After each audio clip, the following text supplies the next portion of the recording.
Guys, good morning. And kakatapos ko lang naligo, guys.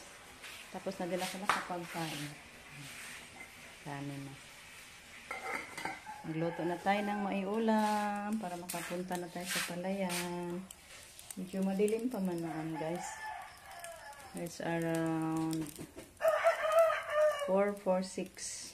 Alas 4:44 pa. Ayan, ito guys, nagluto ako ng itlog. Wow. Ginamit ko na tong ano guys. Binigay ni Ma'am Yuli na ladol, yung doon sa box ni Ma'am Yuli. Hi po Ma'am Yuli. Ginamit ko na ma'am. Napakamaganda talaga. Baga mo dahil siya ma'am. Makapal. Ito talaga ang ano guys, pang non-stick na ladol. So, thank you so much kay Ma'am Yuli sa mga magagandang gamit. Ginamit ko na yung ladol mo ma'am. Perfect good siya guys. Yung itlog kong niluto, hindi siya nasira. Bali 6 piraso to guys na itlog niluto ko. Kasi pang ano pa man yung iba. Ibaon pa ni Gian. Shoutout po kay Ma'am Grace Guanson at kay Aikat Daytara. Hindi ko na shoutout kahapon. Sorry po talaga Ma'am Grace. And alam ko rin na hindi mag-absent si Ma'am Grace sa akin guys sa pagpapanood. Ayan, luto na yan. Ay, kain na muna ako guys. Mauna na lang ako nila. So, ihaon na natin. Sana hindi ito mabasag.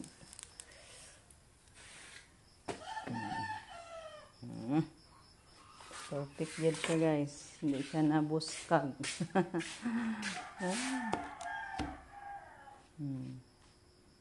Saka itong plato guys. Kay Ma'am Yuli din to. Lahat gamit ko guys. Dito sa kusina. Mga pinadala to. Thank you po sa mga matulungin nating mga sponsor, subscriber. Kain. Hukan mo ako ng kanin guys. Kaya mag-agahan na tayo guys. Kain tayo guys. Ayan, tapos tayo, na naligo si Rico. Ako magtimpla sa akin. Rika? Hindi ka magtimpla? Sayo kayong munisipyo mo ableron guys. Timpla tayo. Mayroon sayo. Thank you po kay Ma'am Yuli sa Ubaltin. Balikin ako ngayon guys. Di ka ga? Timplahan ka? Ayaw daw na rin ko guys. Nahanap sa pag-ubalikin. Painit yan. Kaya naligo rabata.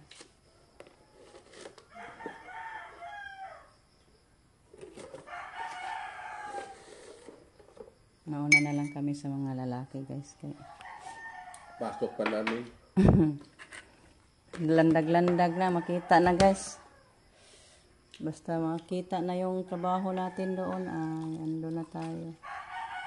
Mga boys. Yung amo namin guys, strict na. Tayo kami pasok. Maaga ang pasok. May sobra kagabi na lauoy guys. Sayang yung isda, bawa mo na panis.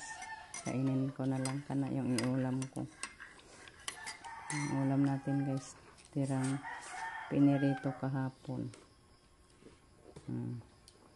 Libre na yan, abrahan. 6 AM guys, pasok na. Timpla na lang sila. 6 AM pa eh. Wapay 5 to anan basak. Yan, kain na tayo guys.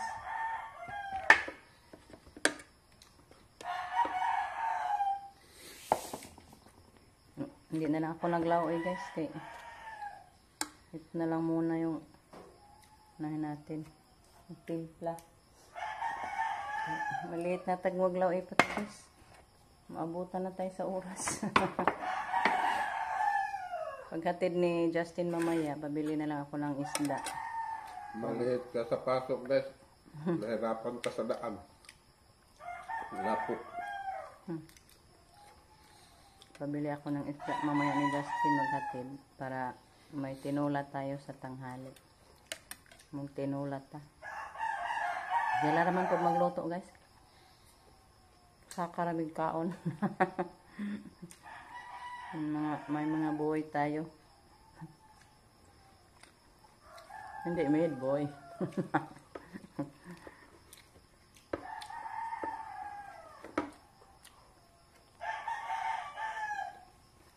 Guys. Yan, nagbunot na ako kasi guys. Medyo madilim pa. Doon ako sa palayan. Umuwi mo na ako guys. Nag-CR. Tingnan natin si Rico. Tapos na siya nakapagpakinis sa ano natin. Kanyang minadbot kahapon. Ay, umuwi. Nag-relax na naman din. Pinarelax muna niya yung kalabaw guys. Kasi kawawa naman. Buntis pa yung kalabaw natin. Pakainin. Kasi hindi na yan napastol. Maaga yan kinuha. Nagpakinis si Rico sa yan. Yung 4 na pilapil na yung natapos niya. 1, 2, 3, 4. Kaya relax muna. So balik na muna ako sa palayan guys. Magbunot na naman tayo. Pinauwi ako sa ano ko guys. Hihi kahion ko. Kasi maginaw talaga pa sa palayan. Mga estudyante nga hindi pa nakapunta kaya malapit pa mag 6 so maaga pa. Agkariwa marigi lugway. Ibaligyan na. Mahadlo ko mo balhin kay mudagang kalit. Baligyan na to guys, wala ng pera. Hello, ya butitoy kayo guys oh. Kailan pa yan tutubo? Natambok ana basta bulitos lapok. So yung mama niya guys, buntis na 3 months. So guys, back take over muna tayo guys. Kasi hindi pa natapos sila mama nagbunot ng punla. So ilato tayo ng pusit guys. Para sa tanghalian.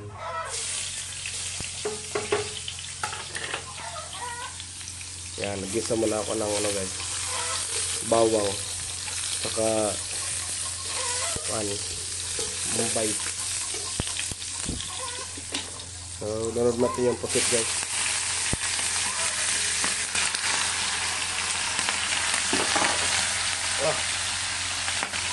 Lagsit guys.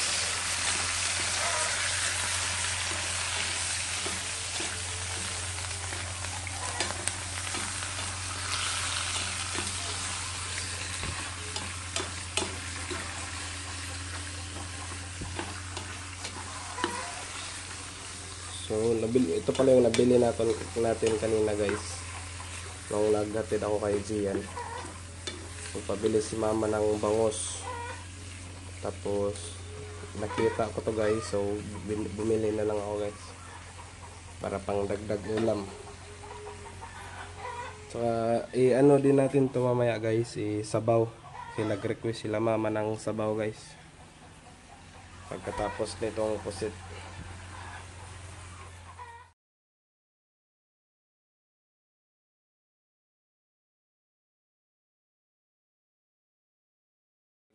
Lagyan na natin ng ano guys, oyster. Konti lang.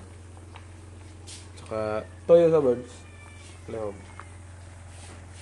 Toyo. Leh. Saan itong libo pa? Oyster. Ang patamis ba?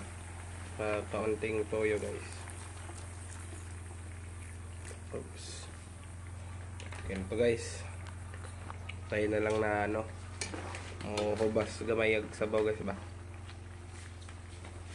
Tapos luto na to guys. Isunod natin yung sabaw. And guys, isunod natin yung bangos guys. Itinula natin guys. Yan, may pinakulo na akong tubig. Ilang piraso lang siguro. Itong mga ulo guys.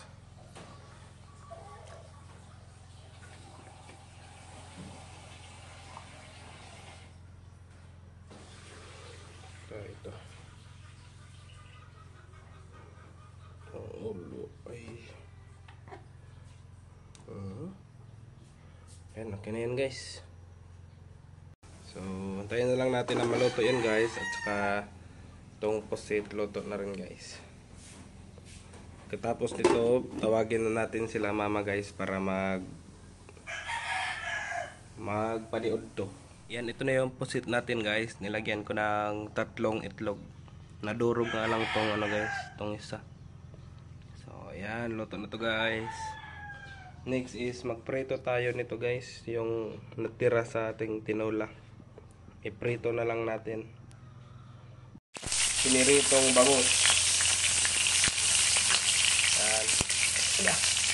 Luto na yan guys. Umuwi na sister ko guys at si Ate Susan. Tapos na kami sa pagbunot. Tapos na din kami nagtanghalian. Naglakad lang sila. Ayaw magpahatid sa motor. Matakot sa daan. May lubak-lubak marami. Gaya yan. Maglakad-lakad lang daw sila. Pang mag-shortcut sila sa mga palayan guys. Pagtabok doon sa school. Yan, may makita na puno. Nandyan na. Lapit na yung bahay nila Ate Susan. Yan, Ate Susan, pinsan ko din siya guys. Hanggang dito na lang muna yung ating video. Tapos na kami sa aming pagbubunot. Yan yung turtle ay madbot. Kinuha na ni Iboy guys.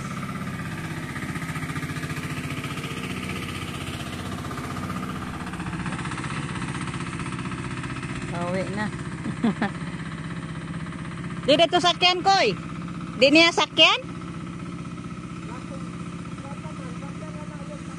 So ayan guys, hanggang dito na lang muna yung ating video.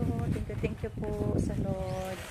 Tapos na tayo sa paglinis sa ating tanimanan para bukas. Thank you at nakasave din tayo guys. Kasi si Rico man lang yung nag-operate sa madbot ni Iboy. So nakasave tayo. Instead 2-1 ang bayaran natin na naging ano na lang 1-4. Kay gimaynosan og 700 sa operator. Si operator kay si Rico man lang. So nakabili pa tayo ng pang-ulam bukas sa nakasave natin. So thank you Lord. Abangan na lang bukas guys yung pagtatanim natin.